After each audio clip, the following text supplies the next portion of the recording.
things that come up, or if you want to write down more detail on that half sheet of paper that was provided, you can drop it in the Dropbox.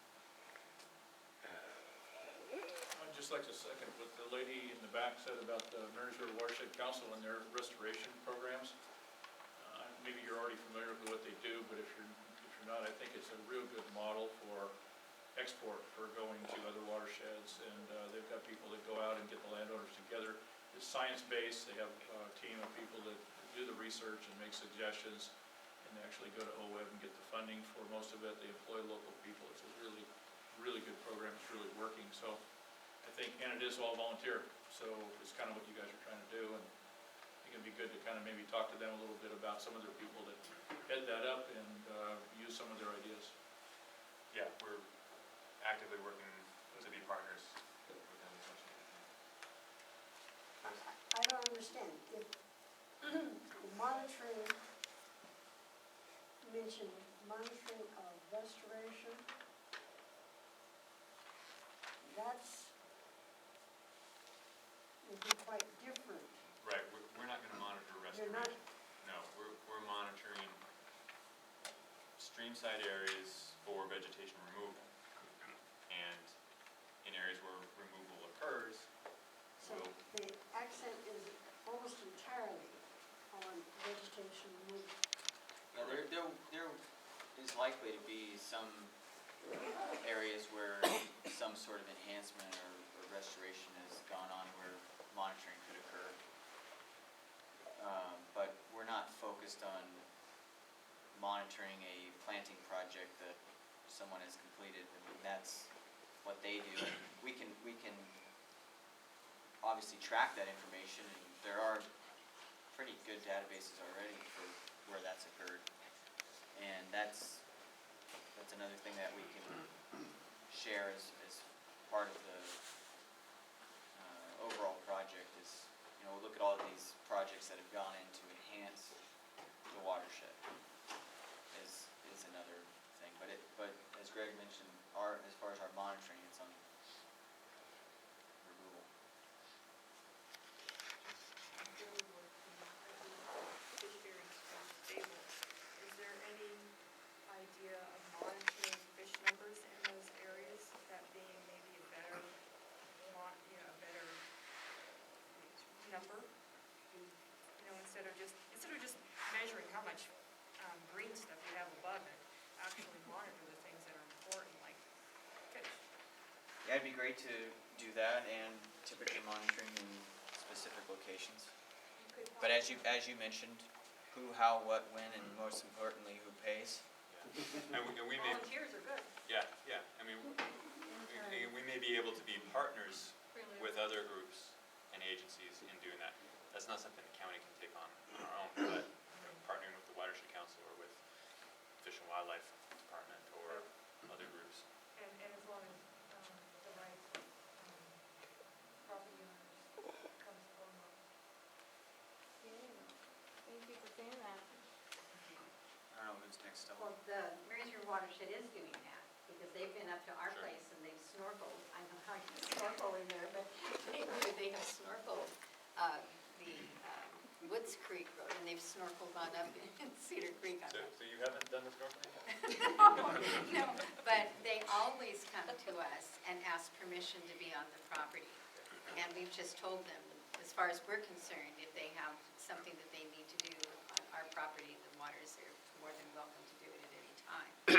But they've counted the eggs, they've counted fish, they are doing that. Any other? I just got one last question. Sorry to ask so many, but since what you're asking people to do and what seems like the concerns are is there any consideration for offering sort of rewards for people that contribute to the public good, which is enhancing or caring for their riparian land by having a different taxation rate or something, where you're paid you pay a certain amount for your land. Is Benton County willing to lower the tax rate for riparian owners that care for their property? We already do that. There are a couple programs that are available to do that.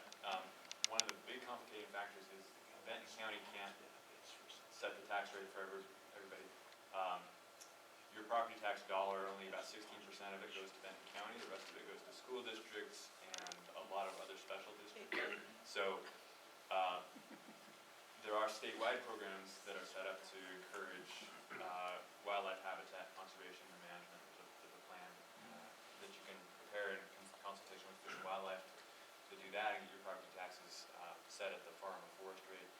There's a couple other similar programs, but specifically in terms of counties setting different tax rates, that's really difficult for us to do.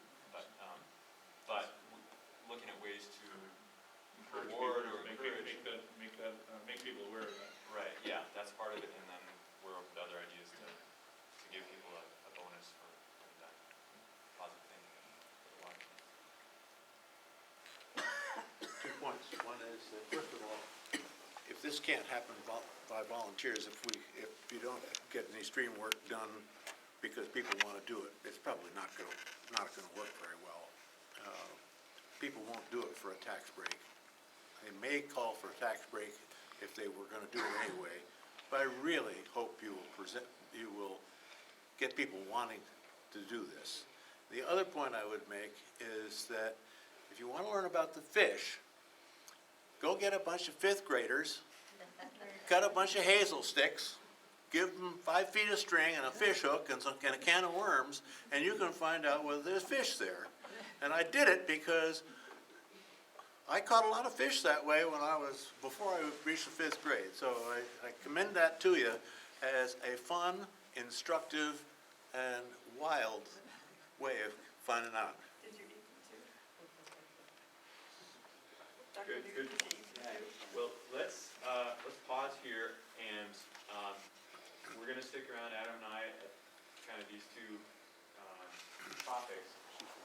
Feel free to come on up and talk with us in a small group or individually, or take the time to fill out the comments form if you have other questions or comments, and we will get back to you on those points. And as Greg mentioned, this is not to try to break people up, but for people who want to get more into the very complicated specifics on these topics or ideas that you haven't captured that we should talk about. Jeannie? I didn't read the sheet, but is there a way to do this online, the comments online? Or just email You can email me directly. Thank you. You want to say which read? Well, no, I always think of something after I read.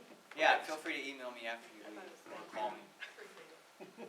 And if you are going to leave and not stick around and talk about these two, then make sure you leave the Dropbox or get another cookie. Leave your comments in the Dropbox or get another cookie. And thanks everybody for coming. Yeah, thanks a lot. Discussion.